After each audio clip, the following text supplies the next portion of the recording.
Nesse vídeo vou demonstrar uma resolução gráfica do exemplo 3 do livro Economia Matemática sem Cálculo, análises gráficas de modelos microeconômicos. Esse livro está disponível no site da Amazon, amazon.com.br, e foi escrito por Fabrício Bueno. Para a parte gráfica nós vamos usar o software GeoGebra. Bom, o exemplo, o enunciado diz para a gente o seguinte: uma empresa tem um custo total dado pela função C, né, o custo com base na variável Q, quantidade, Q o cubo, menos 12Q ao quadrado, mais 60Q, mais 120. Qual é o custo fixo? Qual a função do custo variável? Certo? A função matemática. Monte uma tabela com os três custos e seus respectivos valores médios para a produção, de 1 a 8 unidades de um bem, e por fim fala-se essa análise gráfica. Bom, nós vamos fazer, certo, análise conjunta dos gráficos. Então, indo lá para o GeoGebra, a primeira coisa que eu vou fazer é inserir a função de custo, função de custo total. Então eu vou inserindo aqui, vou digitando, ó, Q ao cubo, né, Q elevado ao cubo, menos 12Q elevado ao quadrado, mais 60Q, Q mais 120, certo? Ele vai me gerar um gráfico. Eu vou diminuir, eu vou mudar a escala aqui, ó, para 120, para 1 por 50,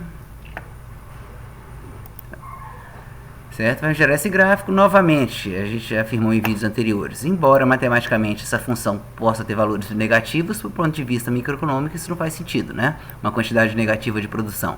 Então a gente só vai analisar essa parte do gráfico. Bom, o custo fixo, ele é essa parte aqui do custo total que não é influenciado pela quantidade. Então, se eu for inserir uma função de custo fixo, tá?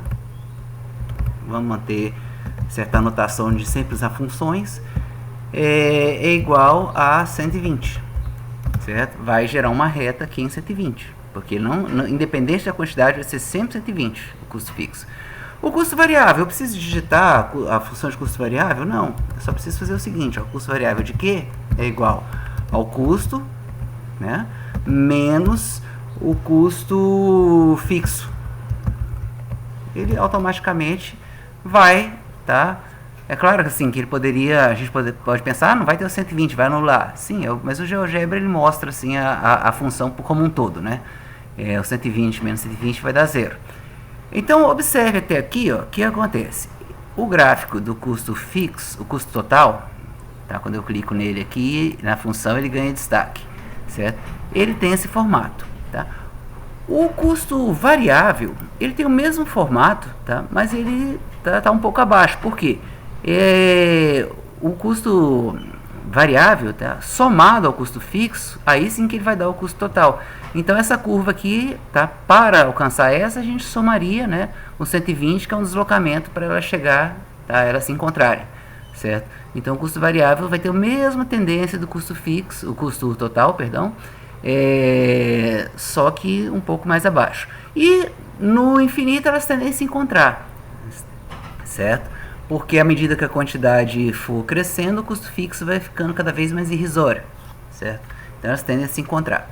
É interessante observar, nós vamos ver mais detalhes, que por volta aqui de 6, né, do valor 6, essas duas curvas começam a ficar bem íngreme. Para a gente tentar entender o porquê, vamos colocar outras curvas aqui, ó.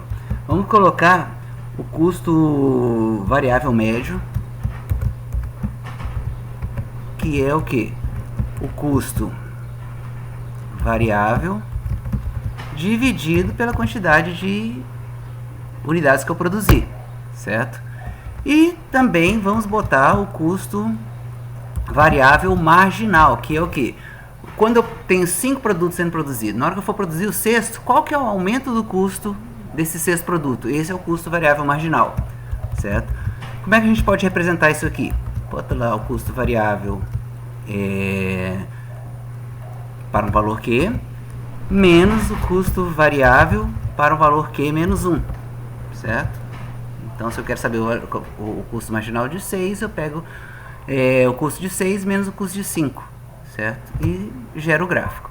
Bom, tem um monte de função aqui, né? Eu vou esconder essa função, ó, o que eu fiz? Ó? Eu só cliquei essa curva, a gente já analisou, certo? Eu vou tirar ela, certo? E vou tirar no momento também esse custo fixo, depois eu volto com elas aqui, o custo variável, perdão, certo? E o custo fixo também.